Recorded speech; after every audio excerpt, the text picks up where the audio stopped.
Gujarat university કેમ્પસમાં એબીવીપીનો વિરોધ admission લેવા માટે વિદ્યાર્થીઓને પડતી મુશ્કેલીને ધ્યાને રાખી એબીવીપીનો વિરોધ છે।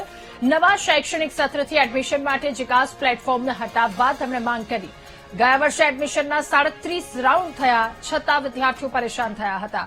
ખાનગી કોલેજોનો પણ જીકાસ સામેલ કરવામાં આવે તેવી માંગ કરી। જીકાસ એ રકાસ સાબિત થઈ ગયું છે, એ સ્પષ્ટ થઈ ગયું છે।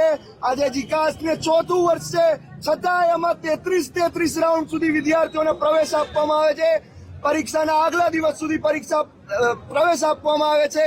તેથી આ જીકાસમાં પ્રાઇવેટ યુનિવર્સિટીને સામેલ કરવામાં આવે, જો ન સામેલ કરવામાં આવે તો ડિસેન્ટ્રલાઇઝ પરીક્ષા પ્રક્રિયા જે પ્રવેશ પ્રક્રિયા જે પહેલા થતી હતી એ પ્રમાણે સ્ટેટ યુનિવર્સિટીને કરવા દેવામાં આવે એવી અમારી માંગ છે। જીકાસ એ રકાસ સાબિત થઈ ગયું છે, એ સ્પષ્ટ થઈ ગયું છે।